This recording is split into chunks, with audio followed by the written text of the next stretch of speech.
Thanks, Benedicta, and welcome to everyone. On behalf of my colleagues, Senator Christmas, who sadly can't be with us today, Senator Moody, and our moderator, Senator Tannis. Thank you for joining us at an event that we've been anxiously looking forward to. Our focus today is to learn from three remarkable Canadians as we work to find ways to systematically address racism in Canada, and so that we can begin to reliably unlock the full economic potential of our country, thanks to our diverse population, creating greater prosperity for all Canadians. Today, I'm speaking to you from Mi'kma'ki, the ancestral and unceded territory of the Mi'kmaq, who have shared their land in peace and friendship. Our country's First Peoples continue to fight for the recognition of their constitutional rights, in addition to dealing with the pervasive issue of racism. Recently, with the support of colleagues from the African Canadian Senators Group, my office completed a yet-to-be-released survey of Black entrepreneurs in Canada. I'll share one number that stood out for me. 76% of respondents said that their race represented a barrier to their business success. Simply, racism is an unacceptable barrier facing too many of Canada's current and future entrepreneurs in 2021. Despite pervasive challenges, great successes are emerging, successes that we need to understand and replicate. To this end, we're going to hear from three fantastic panelists: Sharizad Rafferty, Chief Terry Paul, and Mr. Wes Hall. Each brings powerful insights and an inspiring story. Their individual successes demonstrate the immense economic opportunity that can be unlocked in our country when we prioritize diversity as a strength. Each of these entrepreneurial leaders have excellent advice to share with parliamentarians and entrepreneurs, and both groups are represented on the call today. We're looking forward to receiving your questions of our panelists, or for our panelists, and using the Q&A function as Benedicta mentioned.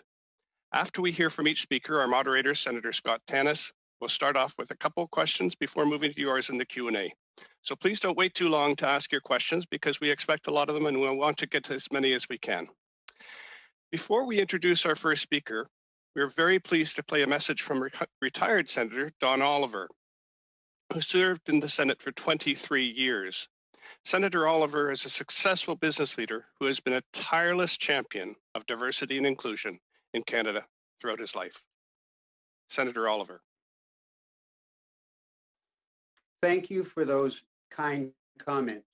Thank you as well for providing this opportunity for me to make a few remarks. The death of George Floyd was probably the greatest catalyst for change in the ways to attack anti-Black systemic racism in Canada. His horrendous death at the hands of a white policeman in modern-day USA was viewed in real time by millions around the globe, who in a common internal protest said, "Enough is enough, enough is enough." Wes Hall, founder of BNI, was one of those who said, "Enough is enough." That same racism, based on the premise that white privilege must prevail, has prevented a large group of Canadians, BIPOC Canadians, from participating in our economic growth equal partners, and Canada has been the big loser. We are a trading nation, and in order to maintain our competitive edge, we must be creative and innovative. We must always be hungry for new ideas and new ways to penetrate international markets in places and in countries where people look different from the white people of Canada and who speak different languages. Canada's anti-Black systemic racism has prevented our reaching the trade plateau where we could be best in class, where our collective prosperity can be unlocked and unleashed.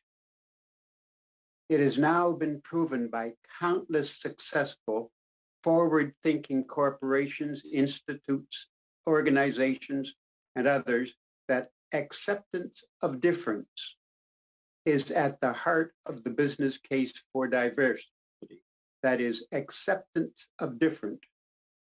Diverse companies are more likely today to easily outperform less diverse peers on profitability. Diverse workshops and companies have higher profits, greater revenue to the bottom line, that is, have less turnover, a more positive corporate culture, and just better financial performance. That is, in essence, the business case for diversity that I have been speaking about for decades and that I worked hard on in my 23 years in the Senate, and it works.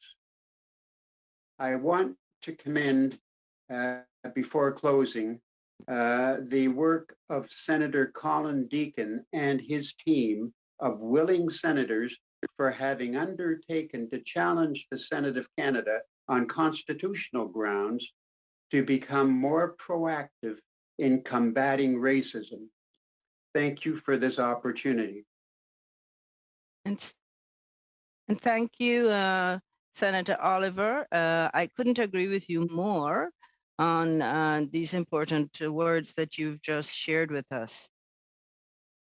It is my pleasure to introduce Sharizad Rafferty to be our first panelist today. Sharizad is the founder, chairperson, and CEO of Bbtv, a media tech company. In October of 2020, she led Bbtv's IPO on the TSX, making history as one of the top 10 tech listings of all time and as the largest across all sectors with a sole female founder and CEO, and the first in the technology sector.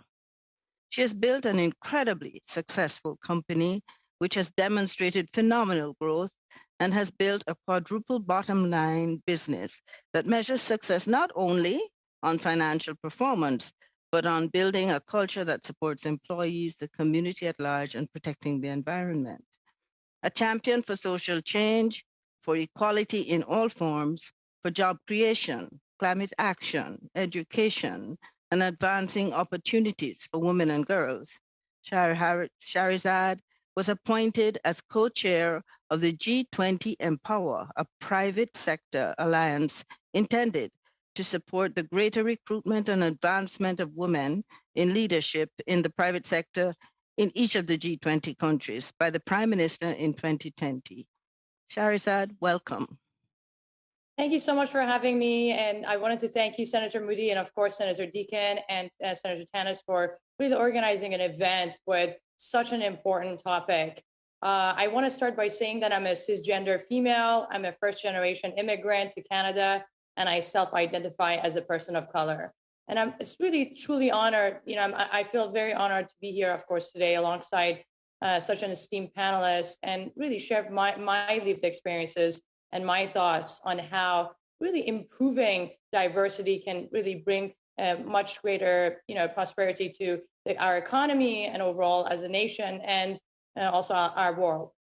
And I wanted to also recognize that, we're on sacred lands of Indigenous people and nations. And I believe that in really equality of all of its form. And I know that today we're going to be discussing specifically this great topic. And I do want to highlight that, look, when we talk about diversity, diversity in all of its forms is really a need for human rights. And I greatly believe that equal is equal. And I believe that when you actually really solve for one form of inequality, you really create room to solve for other forms, especially given the intersectional lens. And I'm particularly passionate about gender equality. As you mentioned, I represent Canada and I'm the co-chair of G20 Empower, which is really to an alliance to help specifically with advancement of women in economic and when it comes to social health and economic empowerment. And our focus is really to increase the number of women in leadership roles. And I'm sure we're going to cover a range of topics today. And I, of course, welcome your questions, but I specifically want to share my thoughts and expertise around gender equality. And I'm very much so looking forward to the conversation today. Thank you so much, Sharizad. And I got to tell you, it really impresses me that you built a business in such a competitive sector. I look forward someday to learning a lot more about your business, but there's 1 billion hours of video watched online every I think every hour or so every day. So the competition's amazing, and your global reputation is phenomenal. I'm honored to have the opportunity to introduce Chief Terry Paul. I'd like to start by giving you some perspective as to the trust that Member 2 has in its remarkable leader. Consider the fact that Chief Paul was first elected to office in 1984. That was Prime Minister Pierre Trudeau's last year in office. In the subsequent 37 years, we've seen 5 more prime ministers who collectively have grown the Canadian economy by about 4.5-fold. Over that same period, Member 2's economy has grown more than 16-fold. During a dire period in the early 90s, the band employed about 50 people and was struggling to meet payroll. Today, Member 2 is an economic driver in its region of Nova Scotia, with more than 1,000 Mi'kmaq and other Cape Bretoners going to work in the community every day. This transformation is referred to as the Member 2 miracle, but it's no miracle. This success demanded a high level of investment and highly strategic and determined approach to building a culture of entrepreneurship across the community. Member 2's success was not accomplished by discovering a gold mine, but by increasingly harnessing the gold that rests within the entrepreneurial potential of Chief Paul's entire community. Chief Paul is a founder of the National Aboriginal Capital Corporation Association, which has grown from 7 to 50 members. In January of this year, Chief Paul led a coalition of Mi'kmaq communities and other partners in the $500 million acquisition of Clearwater Seafoods, one of North America's largest fully integrated seafood companies. This deal suggests that despite the incredible accomplishments to date, Chief Paul and his community are just getting started. As we hear from Chief Paul, consider the success achieved by his small community of Member 2 in the context of countless communities across our country that have not benefited from this transformation. I believe that the success achieved in Member 2 compels us to identify the specific conditions for success that will enable this potential to be reliably unlocked across Canada. Chief Paul, over to you. Apologies, Senator Deacon. Chief Paul is having a few technical issues, so if we can move on to Mr. Hall, and whenever Chief Paul is ready to go, we can circle back to him. Okay, we'll do that. Well, then I'll look forward to introducing Wes Hall. I've heard of Wes for many, many years. The first time was when my nephew Jeff worked with him in the earliest years of his firm, Kingsdale Advisors. More recently, it was as Wes's vision and determination became more broadly recognized to all Canadians when he formed the Black North Initiative. On Bay Street and beyond, Wes's advice is highly valued and his capabilities deeply respected. He's the founder of Kingsdale, one of the most trusted advisors for public companies across North America. It's estimated that at any one time, 20 of Canada's 60 largest companies relies on Wes and his firm to provide advice as it relates to their largest and most important transactions. What is less known is that Wes is a serial entrepreneur, investing in dozens of businesses beyond Kingsdale, from a large environmental industrial services company to a respected supplier in Alberta's oil and gas industry to hotels in the Caribbean. Hundreds of employees in these companies demonstrate that diversity and inclusivity unlock greater economic benefits and opportunities for all. Wes's philanthropic contributions also often go unseen, yet place him among the most generous of Canadians. The beneficiaries are not just major charities, but thousands of students in Canada and the Caribbean who have found that their doors to education have been opened by Wes and have also benefited from his advice and time. Lastly, it's truly remarkable that within just a few weeks last summer, Wes established and launched the Black North Initiative. Black North's purpose is singularly focused on removing the systemic barriers that are negatively affecting Black Canadians and too often preventing them from achieving to their potential.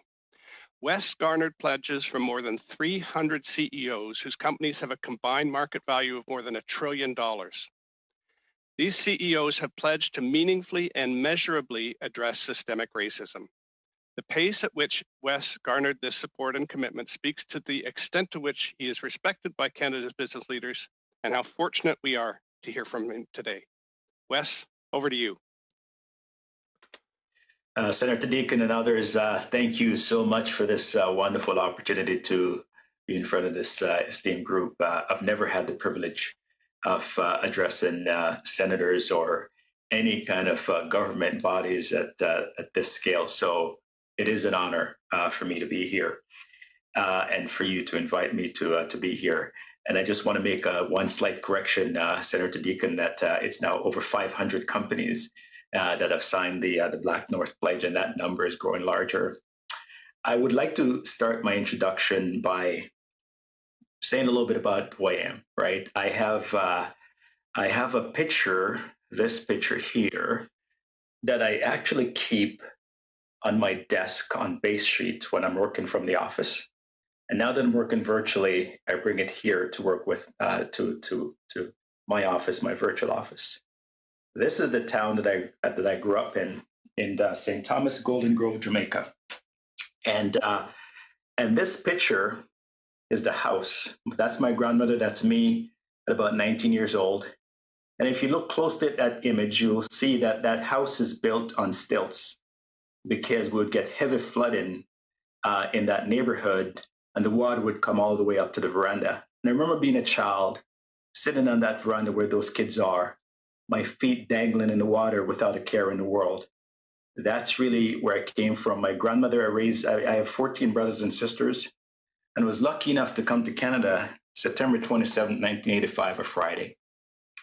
The reason why I kept that picture really close to me, and it travels with me wherever I go, for two reasons. One is to remind me of where I came from and never to forget that.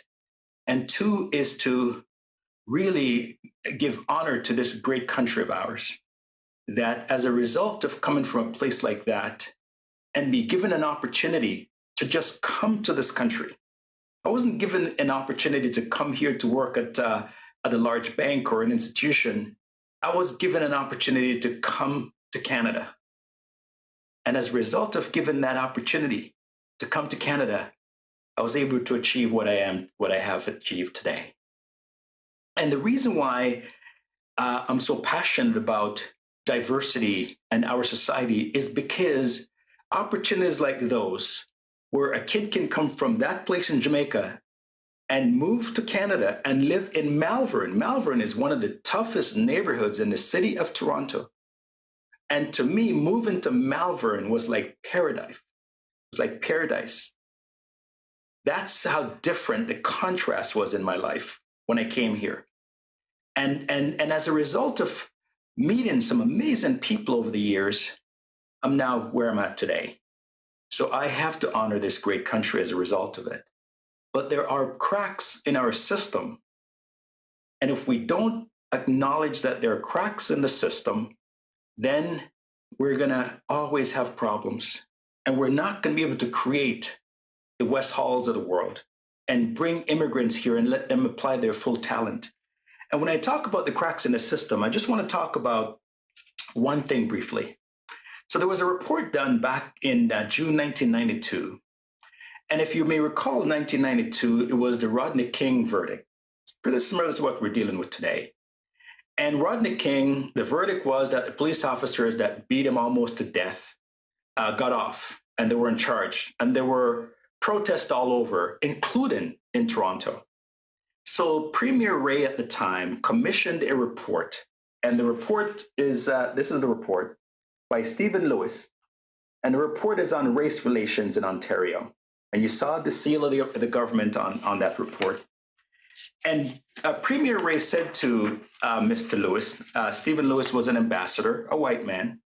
He said, I would like for you to tell us whether or not we have racism issues in this province and whether or not what we see in the U.S. is just a U.S. issue and not a Canadian issue, in particular, not an Ontario issue. And here's what Mr. Lewis wrote. He said, first, what we're dealing with at root and fundamentally is anti-Black racism. While it is obviously true that every visible minority community experiences the indignities and wounds of systemic discrimination throughout Southern Ontario, it is the Black community which is the focus. It is the Blacks who are being shot. It is Black youth that is unemployed in excessive numbers. It is Black students who are being inappropriately streamed in schools. It is Black kids who are disproportionate to dropping out. It is housing communities with large concentrations of Black residents where the sense of vulnerability and disadvantage is most acute. It is Black employees, professional and non-professional, to whom the doors of upward equity slam shut. Just as a soothing balm of multiculturalism cannot mask racism, so racism cannot mask its primary target. It is important, I believe, to acknowledge not only that racism is pervasive, but that at different times and different places, it violates certain minority communities more than others. As one member of Urban Alliance on Race Relations said, the Blacks are out front and we're all lined up behind. This was done about 30 years ago, and all we can do if we want to do a similar report is just change the date. Really, this was a government commissioned report and nothing happened in that time. So that's why I'm privileged to be having these conversations because you have the privilege and the honor of doing exactly what they failed to do over 30 years ago with correcting the system and making the system fair and equitable for everyone. And just to close, when the government of Ontario announced what we believe in the Black community to be martial law, I am a very successful Black man. I climbed to the very top of the corporate ladder in Canada. Many white people in this country have not accomplished what I've accomplished. And I was petrified to leave my house after he made an announcement on Friday. I was petrified to leave my house. My kids wouldn't leave my house because of that. Because I know I would be treated differently when I'm walking down the street, especially living in the Rosedale neighborhood that I live in. That are cracks in the foundation that we must address if we want to have a better society. So thank you, senators, and I have more to say, but we're going to let we get into the discussion later on. Wes, thank you for that incredibly personal note to finish your comments on that drives home the reality of this issue. We now have Chief Paul back, and Chief Paul will get you off of mute and the line of 2020 and 2021. And I'll just, Chief Paul, well, I introduced you more formally earlier on, but I just want to let you know that the way I've summarized your remarkable leadership over 37 years in your community is you became leader of your community, chief of your community, and when Pierre Trudeau was prime minister, and there's been 5 more prime ministers during that 37-year period. They've grown the Canadian economy by 4.5-fold. You've grown Member Two's economy by 16-fold or more over that period. So we've got a lot to learn from you, and I look forward to, along with everyone else, to hearing your comments. Good afternoon. I am pleased to be with you today, all the way from my beautiful community of Member Two. I want to thank Senator Dan Christmas, my longtime friend, colleague, and neighbor, for inviting me to be with you for this important conversation. Coming together to talk about inclusion and how representation and diversity matters, especially in government, is an important step in moving our communities and our country forward.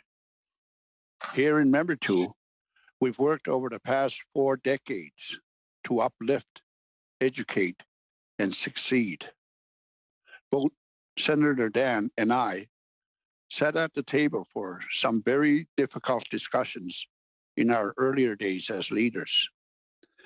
These discussions laid out 2 very clear paths for us.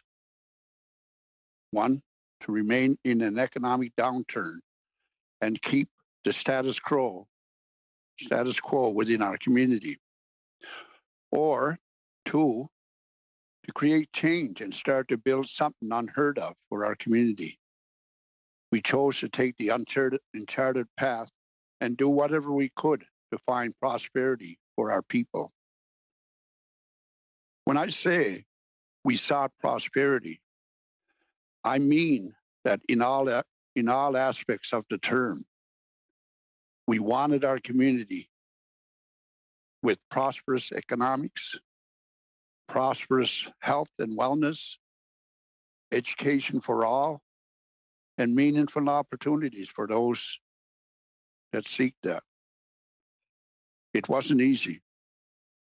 Many days, it's still not easy.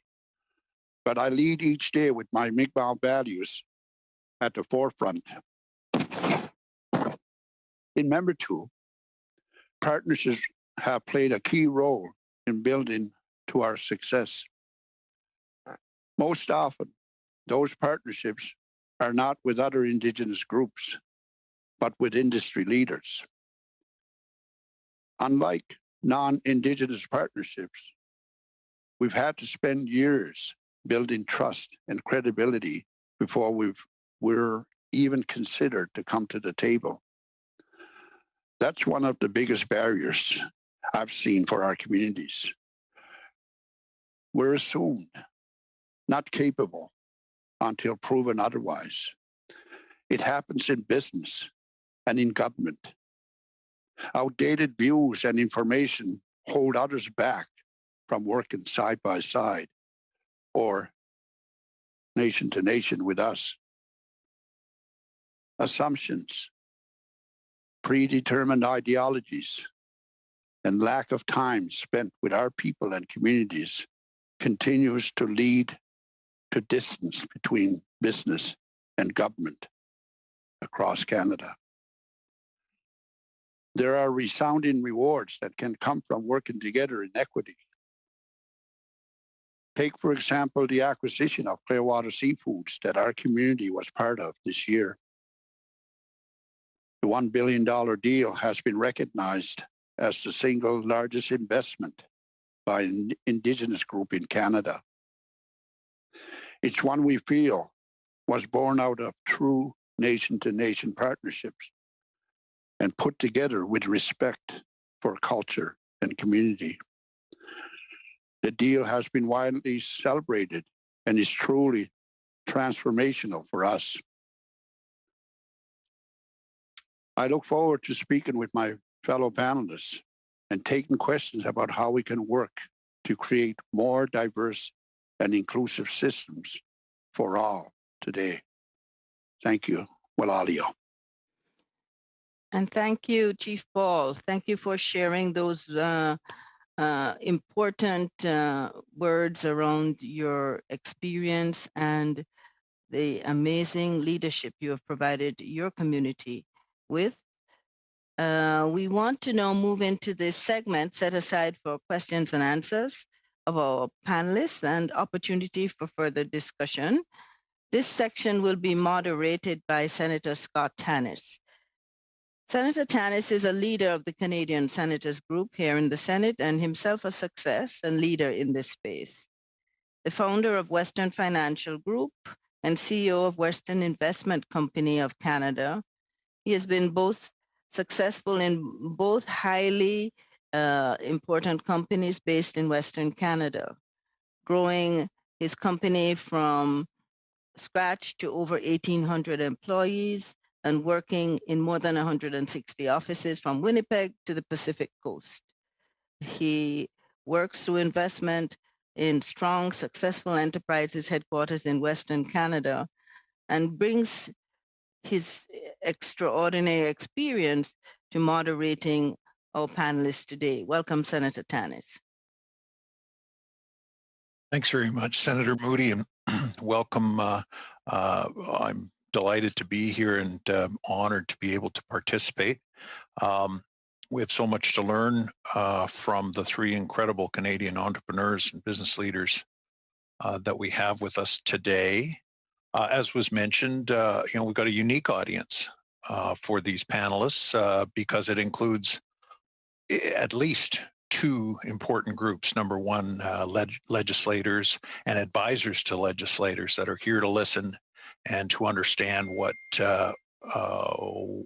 they need to do in order to maximize chances for success for diverse entrepreneurship. But we also have a number of entrepreneurs who are looking for insights and inspiration as they go about building their respective businesses. And I encourage both groups and indeed all audience members to submit questions and answers, or questions that we can seek answers for. I'm going to start. I'll prime the pump with a couple of questions. And first of all, as business people, we know how to tell our story about our business, and we're going to get to that. But I think it's important in understanding how you came to position yourself for that success, panelists, by giving us insights into your early days. Wes, you've done a little bit of that with the picture of your humble community in Jamaica and talking about Malvern. And we'll come back to you. Sharizad, I'm going to start with you, but all three of you, if you could give us insight into your personal beginnings pre your success, and tell us your personal story, please. Sharizad, over to you. Thank you, Senator Tannis. I grew up actually in Iran during the revolution, and you could imagine that opportunities were very much so limited by the situation of where I lived. In fact, actually, as a child growing up in Iran, my future was very much so cloudy and unpredictable. And you have unpredictable array of outside influences. And statistically, as a matter of fact, I had every opportunity to fail as a woman growing up in a war-torn country in the Middle East, rather than to succeed. And growing up in Iran, really, in terms of the story of how I started Bbtv, well, growing up in Iran, access to actually popular content was rationed. And inequality was an everyday reality. And we only had access to a really handful of TV channels. But I could actually see the power of content even at the small scale. So when I was 17, I moved to Vancouver by myself with just one suitcase, no computer skills, and very little English. And my passion for math and technology is what drove me to pursue computer science in university. Content, again, played a big role in my life and helped me learn the language and exposed me to new cultures. And suddenly there was so much more of it. And it was really around this time that I built the business model for Bbtv. And the model came to me when I first visited CES, observing the applications of course, digital audio, which was pioneered by Steve Jobs through the invention of the iPod. And I wanted to play a pivotal role in the democratization of content, given my background. And that's part of the reason why I started Broadband TV. And experiencing inequality firsthand really creates a desire and a passion to be a positive agent for change. And it brings me back to my favorite quote by Gandhi, which is to be the change that you actually wish to see in the world. And that's why I moved to Canada, to have access to more inclusive and an equal opportunity.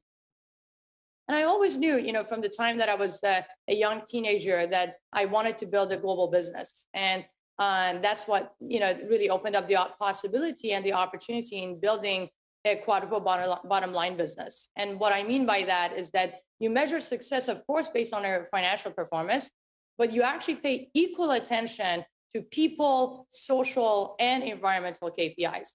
And really, because at the end of the day, it all starts with you, and we all play a role. And I believe that true success is how we can impact the world. And that's why business is a platform for positive change. As a matter of fact, I believe that business is the greatest platform for positive change. And this is why I'm so passionate about, obviously, our quadruple bottom line.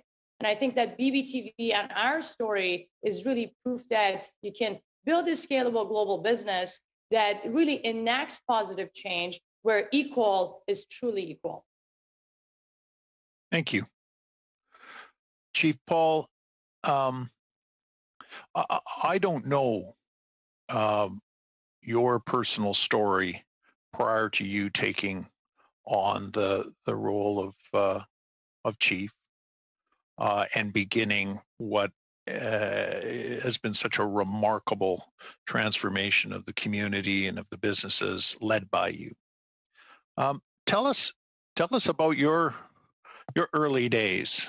I always find that, you know, in so many of the business genius stories that we all hear, there's a story about the person, their family, where they grew up, how they grew up, you know, that environment that shaped them in order to make them an extraordinary success. So tell us about your personal story. We're going to get to the business of Member 2 and Bbtv and Kingsdale and so on in a minute.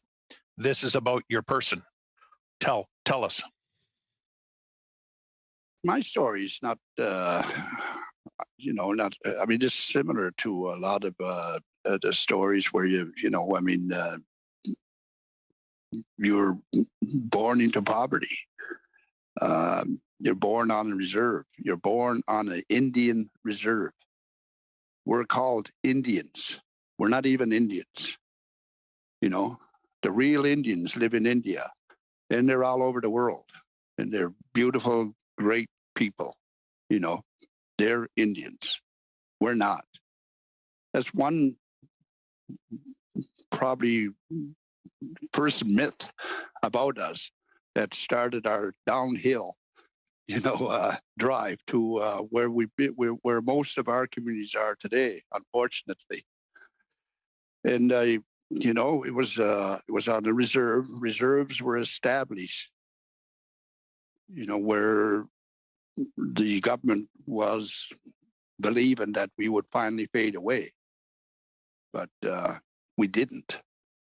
And we were, you know, reserves, from my understanding, is kept for animals and cattle to keep them in one place to make sure that they're administered better or managed better. And that was the reason why we were put on reserves, you know, and really not understanding like why. Like there's so many things that I noticed while growing up, like we couldn't get work in town.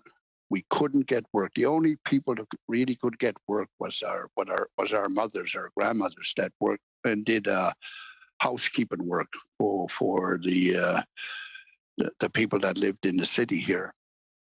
The men, one thing that we're very good at is adapting, and we adapted to what was needed at the time, you know. And in fact, we even made hockey sticks because that was a need for it, and that was you know, that was a commodity that people wanted, handmade hockey sticks. And by the way, I mean, that's another story. I firmly believe that Mi'kmaq, if we didn't invent hockey, we at least invented a precursor to that. So that story sticks in my mind, and I will be pursuing that a lot more, for sure.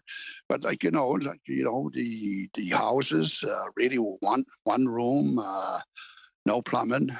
You know, I mean, lucky to get a meal a day, really. You know, and most of it was from the woods, really, or fishing. You know.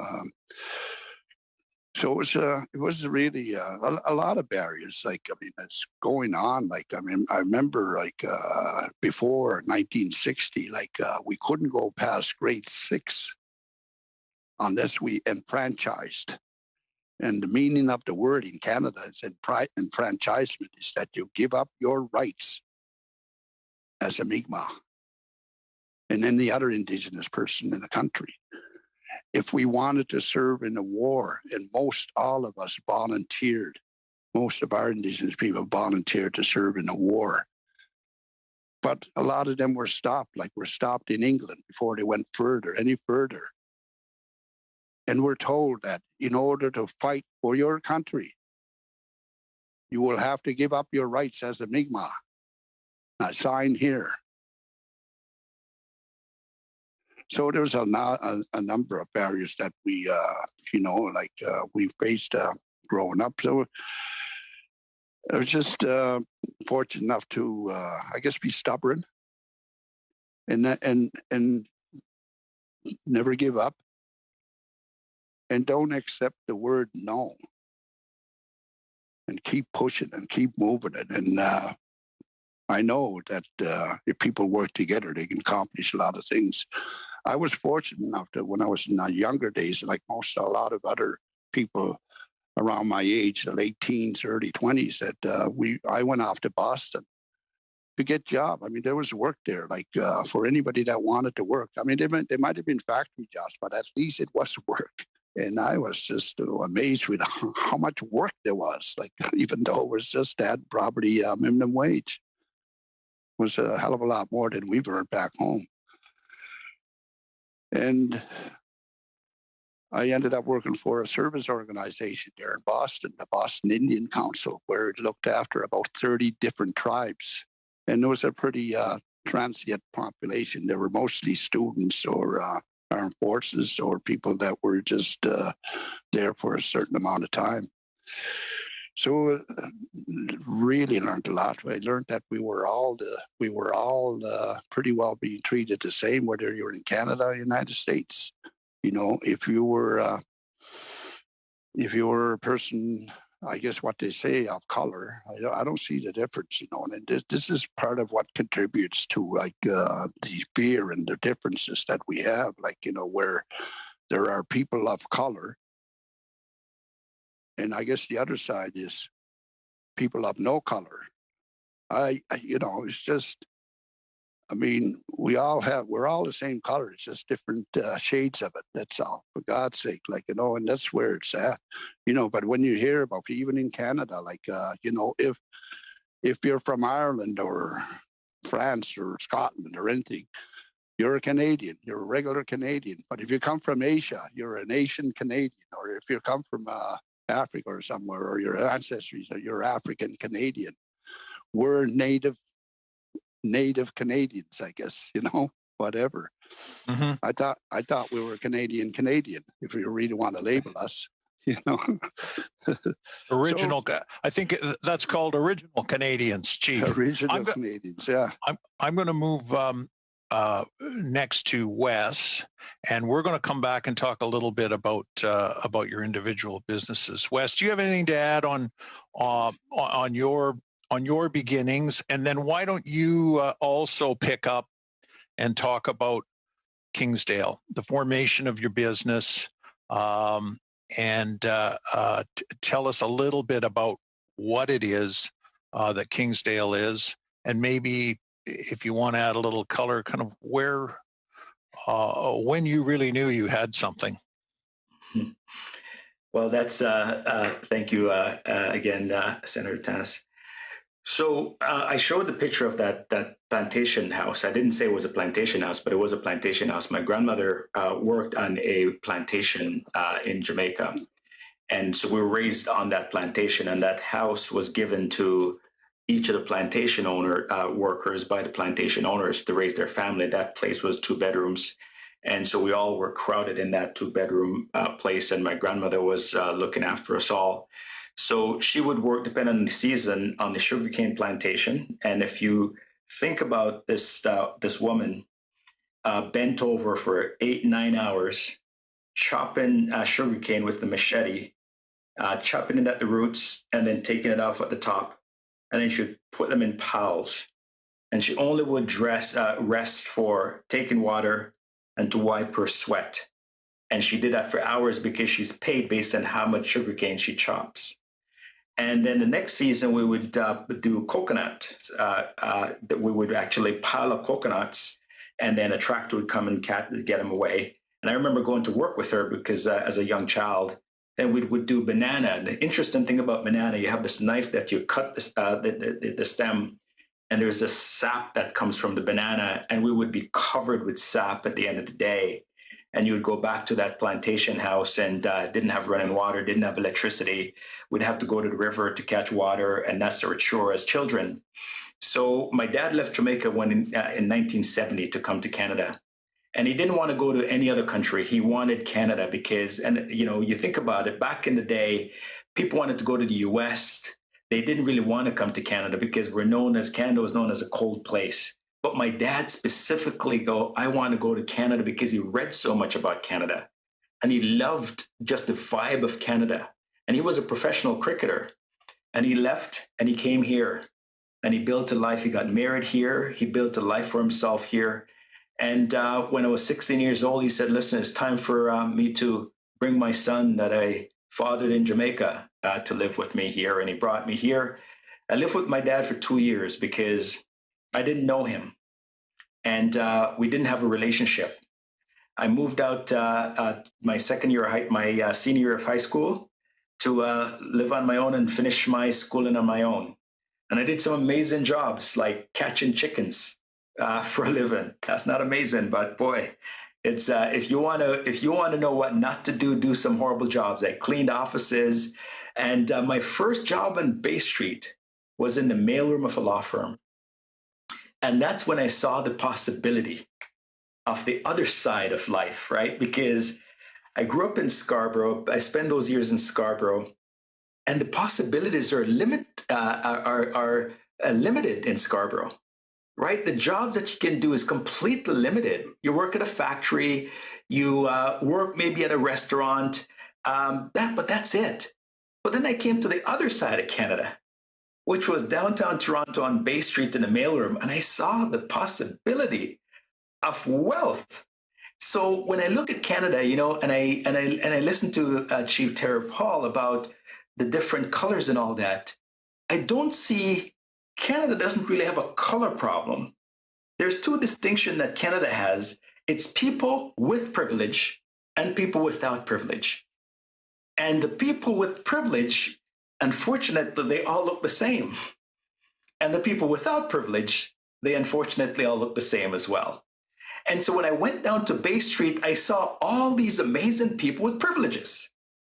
And I was driving a mail cart, going down the hallway, and I look at offices, and I see these lawyers on the desk, behind, having conference calls, and they were just like they were up here. And I go, I want to be one of those guys. I want to figure that out.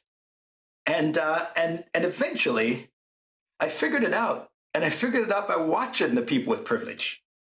I watch how they operated. I watch how they network. I watch all those things by pushing that mail cart.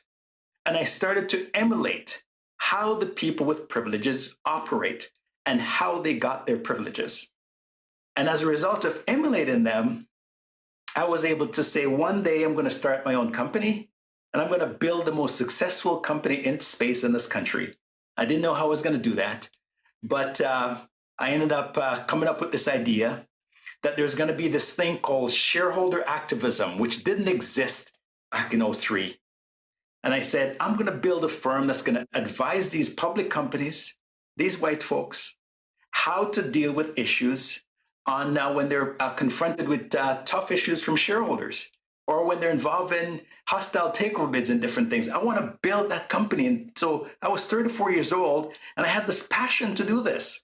And I went to all the banks to get financing with amazing business plan, and every single one of them turned me down. And I didn't know why until later on. I found out that you're a 34-year-old black man going into the boardrooms of corporate Canada, which were all middle-aged white men. At the time, that's what they were. And you're going to tell them how to handle issues from their shareholders and all that? Why don't they just go to their investment banker across the street? I didn't, because the bank's job was to assess risk. And I had a risky business plan, and none of them backed my risky business plan. I went into the bank, and that's why representation matters. I walked into CIBC when all the tellers and desks were on the ground level, and I saw one black man behind the desk. His name is Lancelot Day. And I went to him with my business plan, and Lance said, I love it. Do you own your own home? I said, yes. Come back in a week. And a week later, he loaned me $100,000 to start Kingsdale. And Kingsdale was born as a result of seeing that one black man behind a desk, and he understood me. He didn't look at my color. And he gave me the money, and I started the business. And within 5 years of starting Kingsdale, the company was valued at $100 million. And so that's when we strip past the color and just look at the capability, how much greater this country can be. That's an amazing story. Thank you. Thank you, Wes. Sharizad, can you tell us about Bbtv and how you came to this and when you knew you had something, and also if you could maybe just mention some of the obstacles that you encountered. Definitely, Senator Tannis. And I'm sure that I'm happy that we're getting to the solutions, because as much as all these stories are inspiring, I think we need to focus on solutions and talking about how we can actually make progress. With respect to Bbtv, we're a media tech company and we help creators. And when I say creators, is really anyone from an individual creator to a large media company like the NBA or Sony Pictures to become more successful digitally by growing their views and revenues. And you can think of us as really a one-stop shop that helps, that has the tools and the solutions to help creators grow their audience and make more money. Why is this important? Because, we are consuming more content than ever before. For example, if you look at the US, people are spending on average 16 years of their life watching digital content, and this is actually growing. And at the same time, when you're looking at video supply is on the rise. You have more than 500 hours of content that is being uploaded to platforms like YouTube every minute. And then with this rapid growth of supply and demand, content creators really need help to be able to be successful and get their content in front of the right audience. And this is exactly what we solve for. Today, we're the second largest video property in the world after Google. We reach 600 million unique viewers every month that are generating 40 billion views. And we're a global business, obviously operated, and HQ is out of Vancouver, Canada, which we're very much so proud of that. We operate in 30 countries and 12 languages. And as Senator Moody mentioned, I did take the company public last fall, and our IPO was the largest in history with a sole female founder and CEO across all the sectors. And it was also one of the top 10 tech IPOs in Canada. But this is obviously, as great as it sounds, it just talks about how we still have a long way to go. I hope that, of course, women and girls, they can actually see themselves in this moment and realize that really no achievement is out of reach, no matter what corner of the world you come from. And as a proud Canadian, this is really a testament to how diversity can actually foster a more equal and representative world, while also, of course, powering a prosperous economy. Now, talking about Senator Tannis in terms of overcoming adversity and obstacles, I believe, as I mentioned earlier, in equality in all of its forms. And it's really important to note that one focus on diversity can actually help with others. Inclusivity creates inclusivity. Now, to talk specifically about gender equality, over half of the women in the world don't have their own income. And that's really a quarter of the world's working population that can be contributing to actually stronger economies, which is really more opportunities for all of us. McKinsey actually reported that if you were to close the gap, we're talking about $28 trillion in terms of impact to the global GDP by 2025, which is really an increase of 26%. If women played an identical role to men in the labor market, and closing the gap in Canada would add $150 billion to the Canadian economy by 2026. So this is no longer the right thing to do. It's not it's really the smart thing to do, as we talk about it a lot. COVID also has impacted this even more negatively. We see that, across all the G20 countries, including Canada, and talking about numbers in Canada, since February of 2020, more than 80,000 women ages 15 or older have left the labor force, compared to about 25,000 men. And women actually represented the majority of the workers in industries that are most affected by the pandemic-related restrictions, from the service industry to hospitality and tourism sectors. And this was really the first recession where women were impacted more than men. So how can we actually make a difference, which is, Senator Tannis, to your point? Well, first and foremost, we need to really eradicate the idea that it's up to women to increase their participation in the economy. Men should take their ownership and participate, as they're in majority of decision-making roles. And when you're looking at women's economic empowerment, it's really a societal issue that impacts everyone, and it really relies on both men and women taking leadership to make this a reality. And second is really leadership and accountability are crucial for achieving success. Speaking from the private sector, the key to successful implementation is all about setting goals, tracking goals, and reporting on progress.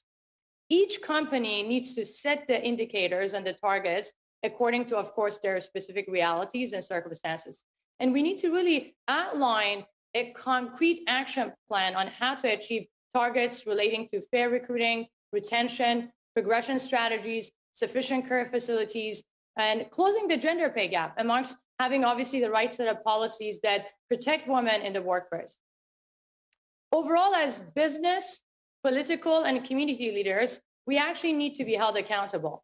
Now, my ask for the legislators in the room, and Senator Tannis, you started by saying that the audience in the room, we have legislators and we have entrepreneurs. And I have an ask for each of those groups. My ask, for the legislators, as a progressive country with progressive leadership, my ask for the legislator in this room is to follow suit of Spain, Iceland, Finland, California, with really their exceptional steps to gender and intersectional equality. Set targets to increase female board representation. California's SB 826 law requires that publicly held companies in the state actually need to have at least one female board member, with the higher amounts depending on the size of the business. Iceland and Spain have introduced legislation requiring 40% female board representation on publicly traded companies. You look at Finland, requires 40% of state-owned enterprises to have female directors for 40% of their board seats. Now, Canada has the roadmap to make meaningful change in our country, and there's no better time than now.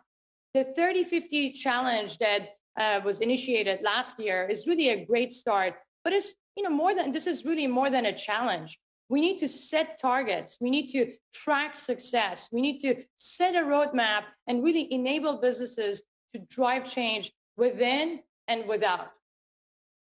Now, in terms of the private sector, as leaders in the private sector, my ask for you is, we really need to recognize the importance of setting, tracking, and measuring goals as it relates to obviously equality. And McKinsey has pointed out that how performance to ESG goals isn't just business of good, but it's good business. It has become a key component for high performance businesses around the world, especially investors and customers are now looking to ESG goals when it comes to allocating money. And businesses, as I mentioned, can be the greatest platform for change, especially when women's representation in leadership positions has only improved by 3% across all the G20 countries in the last 10 years. And it's actually declined in Canada by 1% over the last 10 years. And I do want to highlight that with respect to G20 Empower, the reason why we established G20 Empower is through a private sector alliance that is really aiming at advancing representation of women in leadership positions in Canada and across all G20 countries. And for us, it's about encouraging, the private sector, to join as advocates and play a role in a very important issue by enabling a quarter of the workforce, and of course, same thing in Canada, by measuring the goals in your business and really advancing representation in leadership. We all know and entrepreneurs know that what gets measured gets managed, and the fact I take your point perfectly. I think you've made it very, very well that we are. If I hear you right, we are at a point where we need to start setting goals and actually managing toward them as legislators. And the areas that you've mentioned, I think, are critical to that. Thank you. Look, we've got half an hour. I know Josh is going to be elbowing me here to say that we've got to get a little more concise. We've got 10 questions from the audience, and we have a question I know from Senator Moody as well. So I'm going to suggest that we move right away to questions, and we'll start with Senator Moody, please. Thank you, Senator Tannis, and I'll be quick about this. As an immigrant myself to Canada, this has been such an important discussion, and thank you for sharing your thoughts on this. But as we all of you are unique and talented in your own right, not to mention highly successful. Despite the barriers and challenges that you've encountered on your journey, now as you reflect on how to assist others in understanding what it takes to overcome systemic barriers, can you share with us what you would consider to be the secret sauce, if you will, the one thing, whether it be a trait, a goal, or a belief system that you hold that helped you push through to achieve success? Okay, and I'm going to ask that you limit your description to 1 minute each, and we'll start with Chief Paul. You're on already, sir. Just you can start talking. All right, thank you. Yeah, I called it. I guess I called it earlier, stubbornness, but like you know, it's the strong will that I feel I have, you know, and that I have the confidence of being who I am, being a Mi'kmaq, and I know that I belong just as much as anybody else in this country, and we do, and we have a culture and we have a language that can contribute to the progress of the country, and we've proven that, and you know it's never accepting no for an answer. Thank you. Wes? So I always use sports as an analogy, and I use football in the case to describe myself. In particular, the position in football is a running back. The job of a running back is to get hit all the time because his job is to carry the football. And every time he carries a football, everybody chases the football and try to hit him. And they try to keep him down, try to get him to fumble, try to get him off his game. But he's built to take those hits. And when you hit him, he just spring right back up and he's at you again. In fact, he'd spring back up and spike the football in the person's face that hit him and say, "You're never going to keep me down." And whenever he sees a little bit of daylight, not a lot, just a little bit, he just darts through that hole. Next thing you know, he's getting a touchdown.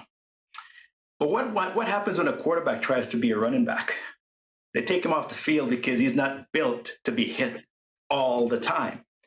And so, you know, when you're a racialized person in a non-racialized world, especially when you're Black on Bay Street, you are that running back.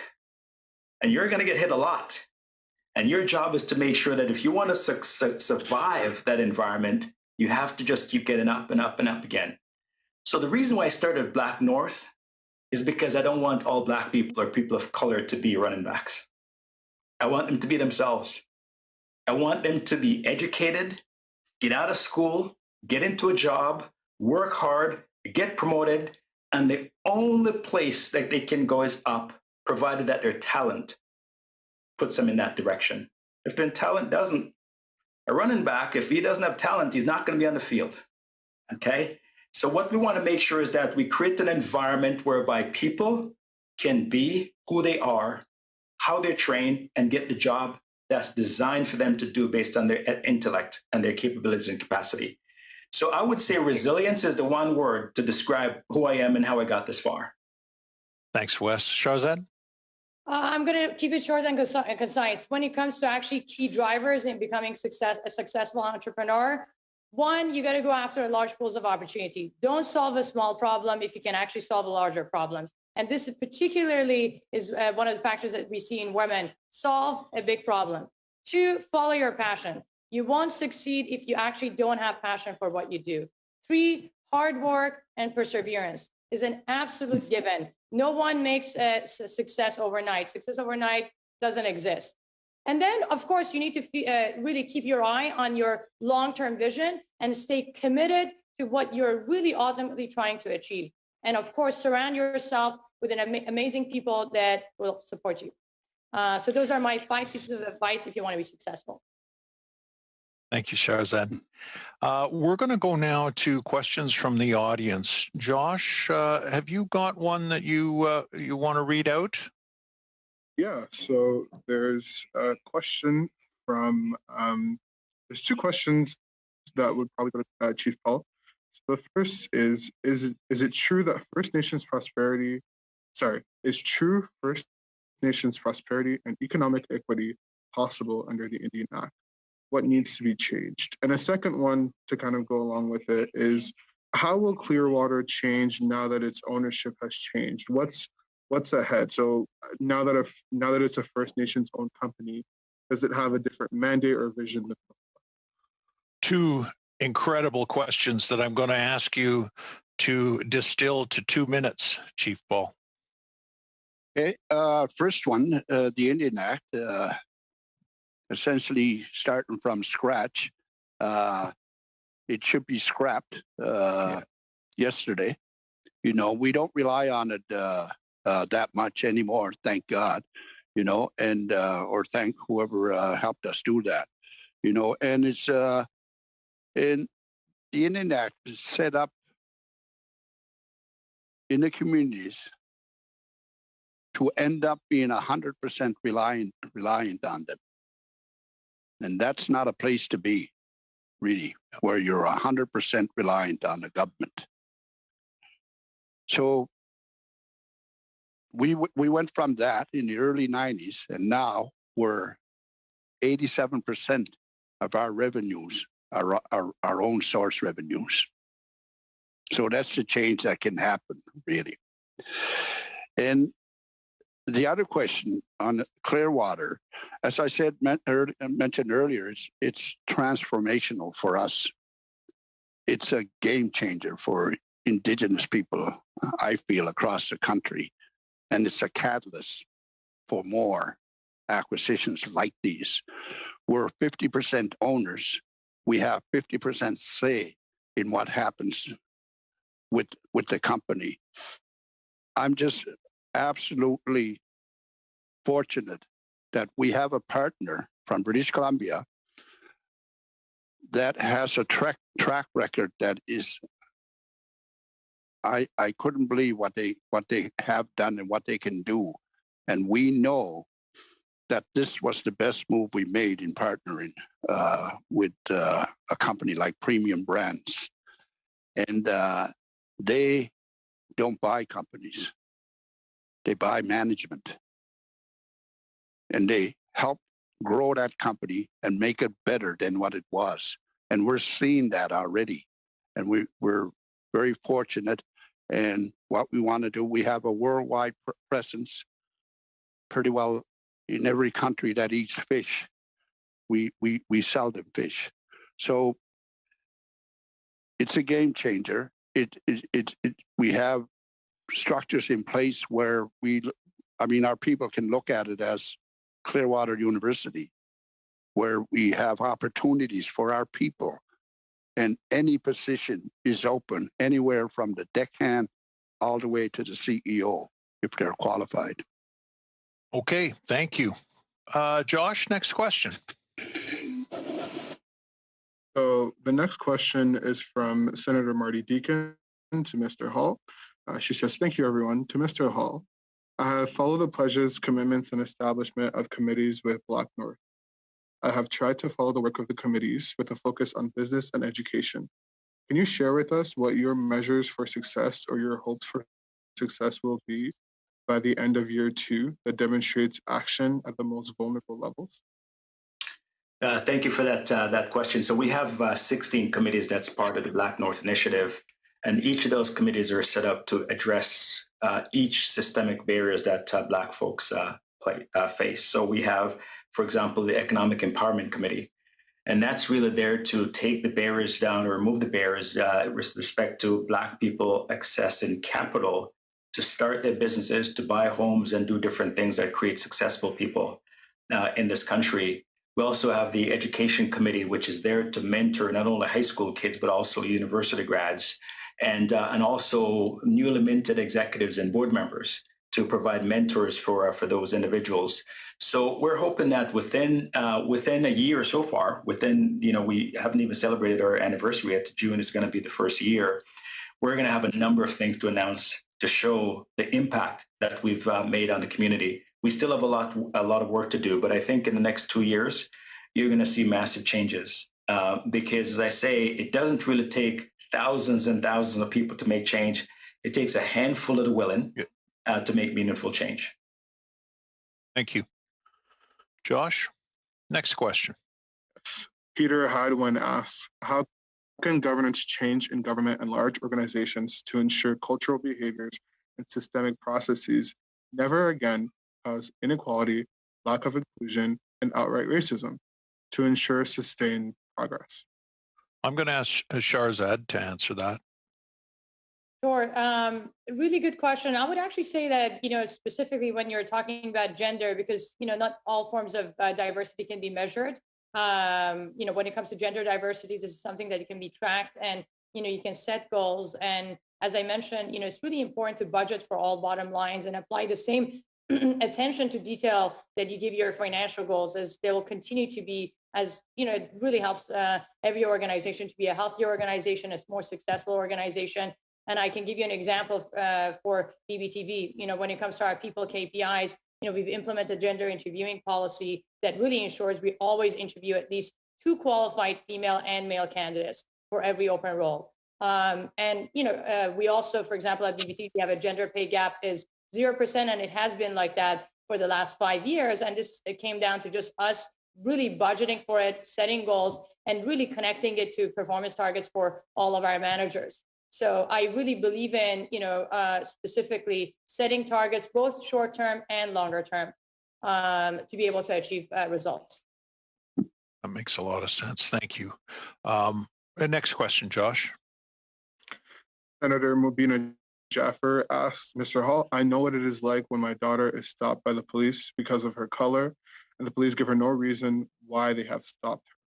What is the one thing you think we legislators can implement to change the lives of our children? Well, when this announcement came out on Friday, and I said to my son, I was so upset about it, and he said, but Dad, the Supreme Court of Canada says there's a law that if you're driving down the street, the police can just stop you because you're on a public road, and they don't have to give a reason. And he sent the case law to me. And that's actually worse than the US. Think about it. It's actually worse than the United States. So I can be driving my car, which happens to me quite often, quite frankly, and I'm thinking my civil rights were being violated, but it wasn't. It's actually the law that says that can happen. So as legislators, you have to look at the legislation and go, can it be abused, first of all? And make sure that when legislation are put in place, that inclusivity is a part of it. Like, for example, if the premier on Friday, when he put the legislation about stopping people, if he had Black people like myself that he consulted with, they're part of that group, he would never have done it. He would never, because we have so much passion, because we know the impact that it has. So you have to have people like myself, people that represent the community that you're trying to serve, on those committees, making decisions in order for you to make sure that there are no blind spots to the rules and laws that you put in place. Thank you. Josh, next question. We've got time for 1 or 2 more. Okay. So Senator Tony Lofreda asked, if we look at common challenges, can you share which one of these challenges was the most difficult to overcome? Financing, partners, clients, employees, etc. Most important piece of advice you would share with young entrepreneurs, and anything you would do differently. And parallel to that, Senator Miji is asking about experiencing difficulties in getting financing from a bank if you are a Black or racialized person, and have there been differences when there have been white partners included in the request from the bank?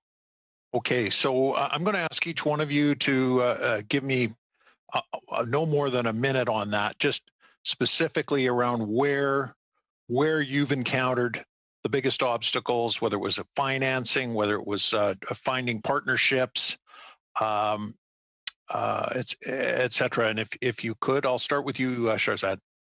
Sure. I think, when it comes to the greatest challenge, honestly, I think, being a woman, female entrepreneur, usually, you see this because we don't have many examples, and we know that the numbers are very small.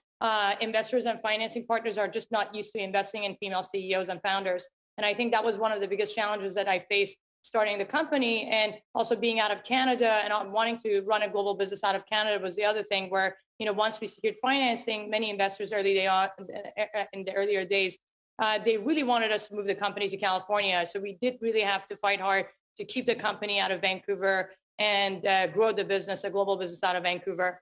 And I would say that, how do you overcome that? Be prepared. Make sure that you're the smartest person in the room. Be over prepared when you go to the meetings, because when you know what you're talking about, everyone is going to listen to you. So I think preparation is, to me, is the best tool that you'll have to be able to make sure that you actually get anyone in the room convinced, including when it comes to investors. Fantastic.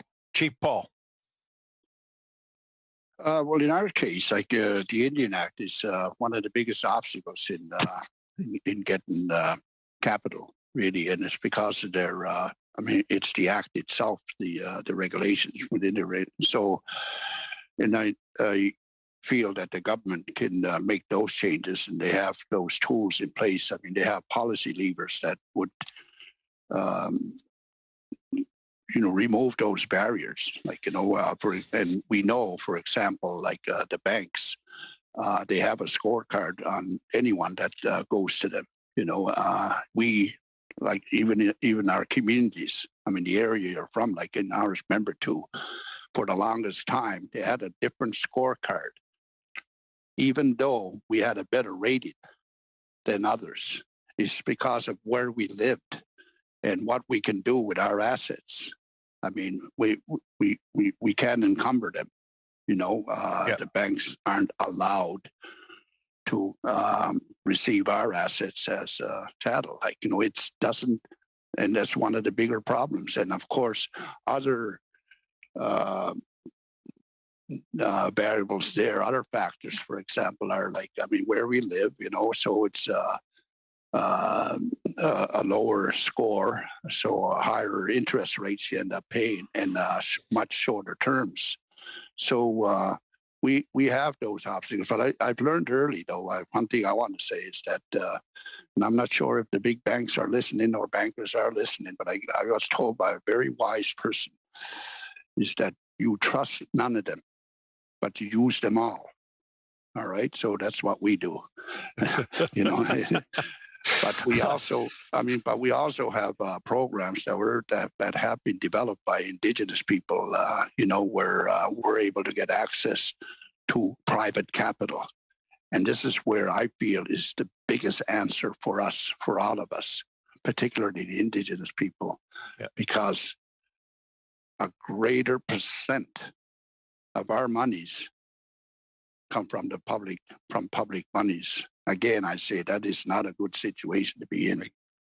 The world is about it's a private world, and there's private money, and there's all kinds of private capital out there if you know how to reach it. So there has been institutions built for that purpose, and we are fully utilizing those. Yes, which and you were a leader in that, Chief Paul. You were one of the early people in those bond offerings, right? Member two was, correct? Yes. Oh, yes. That's great. Look, I'm going to ask Wes for an answer, and then we're going to move to wrap up with Senator Moody and final thoughts from the panelists. Wes, on this issue. Yeah, so I would say that absolutely the banks are not friendly to Black entrepreneurs. I'm a perfect example of that on a number of occasions. One of the companies I wanted to buy a number of years ago, the bank didn't really like the company. The company was being sold for $13 million. I thought it was a great deal, and struck this great deal. I went to the bank to get financing, and they turned me down in the first go. And I said, "What are you talking about?" And they came back again, and they said, "No, we don't like the deal. We don't think you're meant for this deal." And they turned it down. At the time, the bank had $100 million of my money, and they wouldn't loan me $13 million. And finally, I pushed all the way up, and it came back down and said, "Okay, we'll loan you the money, but you're going to have to give us $13 million in capital plus a personal guarantee." And so I took my money and went to another bank. That business, within 5 years, that business is still here today, and that business now is worth $60 million today.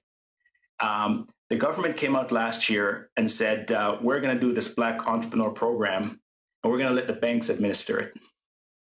Now, they clearly didn't consult with the Black community, at least not with the people that matters in the Black community, because they would know that that's the worst thing for you to do. You cannot, because I've known a lot of white Canadians with less liquidity than I am, less liquidity, and they have massive amount of access to capital easily.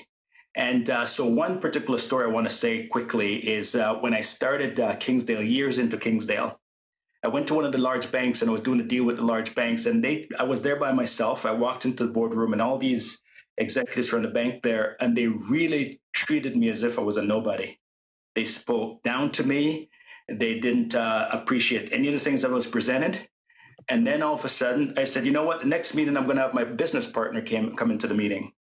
And it just so happened that my business partner, who wasn't really my business partner, but it was a white man in his 50s with gray hair, he walked into the meeting and I shut up and let him speak on my behalf. I owned 100% of the company and I just identified as my business partner. And we got 100% of the things that we wanted from the bank with all kinds of respect.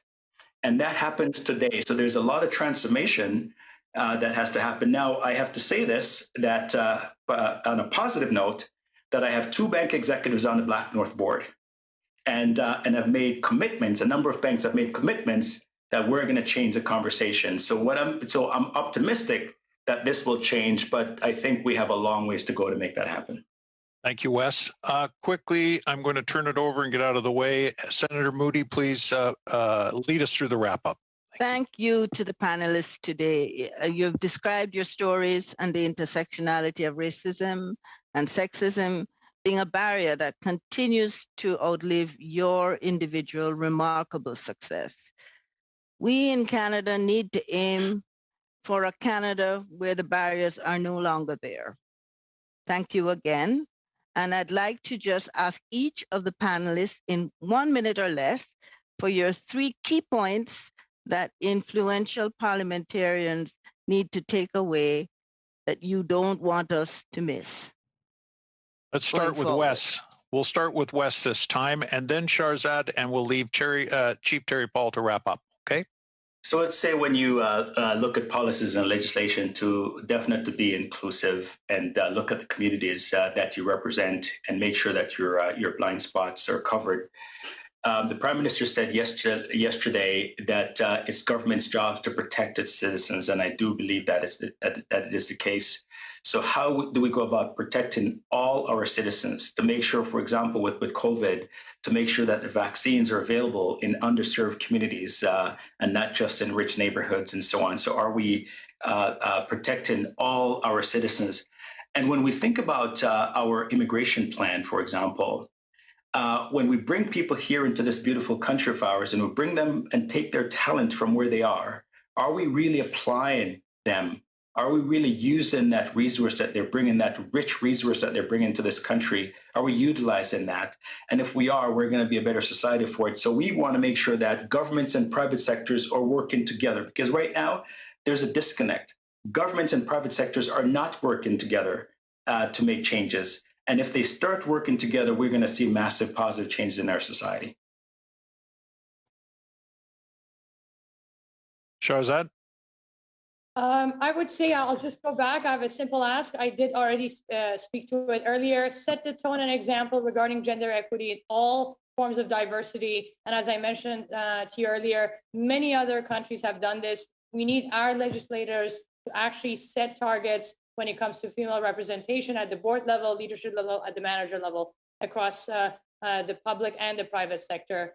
And really, let's make sure that we keep on building the momentum. Obviously, this is a topic that is in discussion, and I think we've got great momentum. And really, let's think about the kind of impact we can actually make by really mobilizing a quarter of the potential workforce, and how that can actually further impact not just our economies, which is really the topic of this panel, in terms of how diversity can help and really create a more prosperous economy. Let's do that by encouraging the private sector in achieving that, and also to make sure that our communities are a lot more exclusive.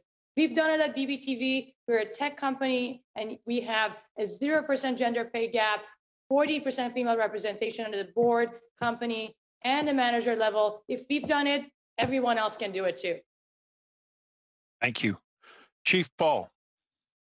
All right, thank you. To me, inclusivity is the responsibility of everyone. And we all have something to learn from one another.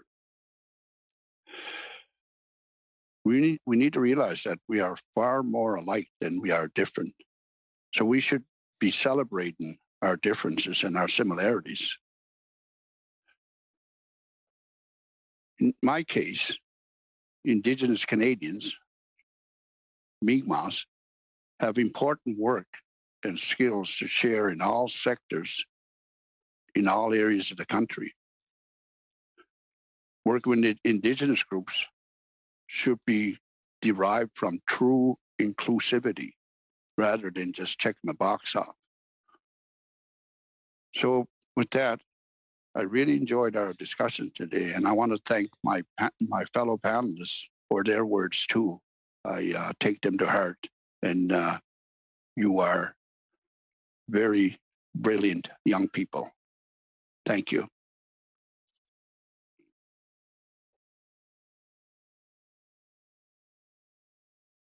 Scott, I think you were on mute there. Oh,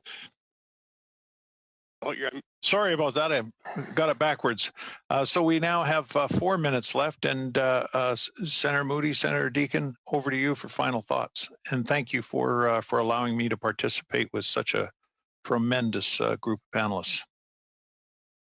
Senator Moody, if I could just offer a couple comments. I want to thank Senator Tannis and you and Senator Christmas in particular for helping to set this up.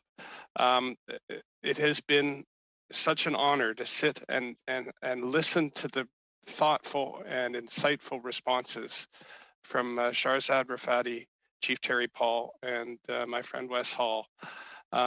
We have got so much to learn. I have been learning a lot over the last years that I've joined the Senate in particular, and the role that we all have to be actively anti-racist as a path to absolutely unlocking tremendous opportunity for our country. You each demonstrate this in spades. We have to make sure we learn what it takes to make this so it's not one-offs, that it's a systematic approach that we take in our country to being inclusive and embracing diversity. So I just want to thank you all. Senator Moody, over to you, and thank you so much for your work. And my final words will be focused on thanking again the panelists for being with us today, for giving us your time. It's been tremendous working with you.